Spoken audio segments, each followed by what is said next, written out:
December 31st, 2014. Marina Boelter.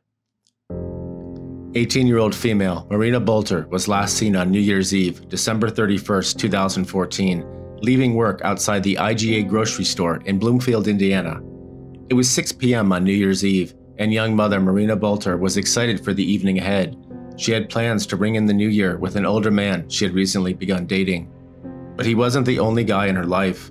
As Marina stepped out of the IGA that evening, her ex-boyfriend and child's father was waiting in the parking lot. He would watch in shock as Marina got into a mysterious car and drove away with an unidentified man. This would be the last reported sighting of Marina Boelter. Marina had been through some rough times as a teenager, but thanks to her hard work, things were looking up. She had a new apartment and a job at the IGA. She had also completed her GED and recently been accepted to college with plans to become a pastry chef. But in the weeks before her disappearance, there were some possible signs of turbulence for the young mother. Marina's infant son was in foster care, and she had recently missed a scheduled visitation with him, something she never did, especially since she wanted to regain full custody in the future. Marina had also deleted her Facebook profile several weeks before she vanished, but she kept up another profile on a modeling website. Some have speculated the modeling site could be a clue to a double life. New Year's Eve came and went, and it was now 2015. That January 1st, the older man Marina had a date with, who happened to also be married, showed up looking for her at the IGA.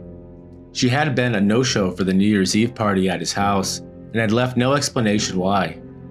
Her manager and co-workers confirmed she had also blown off work that day with no notice. One co-worker later confirmed that Marina's behavior the weeks before she went missing had left them with a bad feeling when she wasn't at work. It was then Marina was officially reported missing to authorities. Immediately, there would be two persons of interest. The first was Marina's ex and baby daddy, Douglas DJ Lockhart, age 22. It was Lockhart who reported to police that Marina had rode away from the IGA parking lot in an unknown car. Although separated, Marina and DJ apparently still had plenty of drama. Marina's stepsister Ashley later stated they had been in a fight the day she vanished, and that DJ was at the IGA parking lot in an attempt to speak with her. Although Marina's family was initially suspicious of Lockhart, most believed he was innocent in her disappearance, and his cooperation with her family and the police would clear him as a suspect. But that wouldn't be the end of the story for DJ Lockhart. The other person of interest was the unknown man who drove away with Marina in the unspecified metallic-colored Mercury Milan. Initially a mystery, police were able to identify and interview the unknown driver, although his name has been withheld. To date, the unnamed man has not been charged in Marina's disappearance, but police did unearth his unsettling rap sheet, including criminal convictions for abduction and rape. According to police, the man stated he knew Marina from work, possibly as a co-worker or customer, and was simply giving her a ride home. The man claimed Marina had requested to be dropped off at a pizzeria near her apartment to conceal her home address. The man then claims he drove off and didn't see her again. Perhaps a coincidence, investigators found the last ping to Marina's cell phone was around 6 p.m., the same time she left work and drove off with the unnamed man. Disturbingly, he wasn't the only violent ex-felon with access to Marina. A man living in her apartment building had been in prison for decades, charged with murder for the rape and torture of a young girl, which included removing her eyes and lighting her body on fire. Despite his horrific background, police did not consider him a person of interest in Marina's disappearance. On February 12, 2015, 6 weeks after Marina was last seen, a bizarre incident occurred. DJ Lockhart burst into the home of a Bloomfield man, Michael Rogers, to aggressively confront him over his past relationship with Marina and another woman, who was present with DJ at the time. Lockhart turned violent and attacked Rogers in his living room, leading to a self-defense stab wound in Lockhart's chest. Despite calling 911 and attempting first aid, the stab wound was fatal. Rogers was not charged in DJ's death, and police do not believe the incident was related to Marina's disappearance. But with Lockhart gone, also went critical information on Marina's life and what may have happened to her.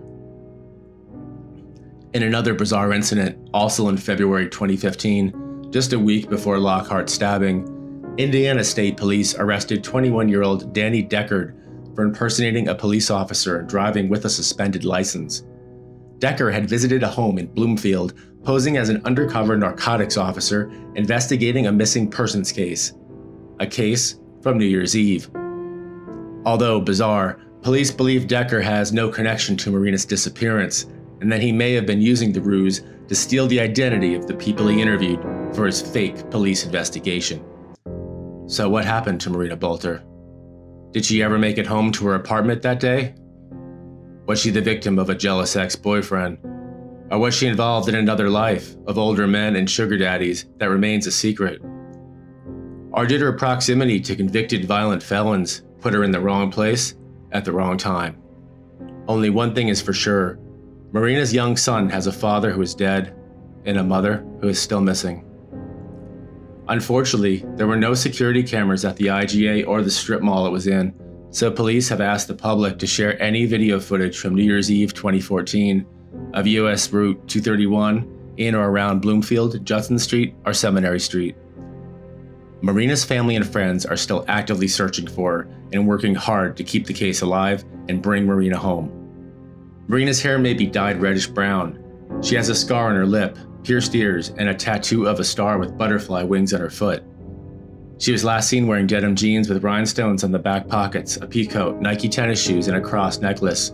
Marina also has a purse with a picture of the Philadelphia Love statue on it. If you have any information on the disappearance of Marina Boelter, contact the Indiana State Police, the Bloomfield Police Department, or the Greene County Crime Stoppers Anonymous Tip Hotline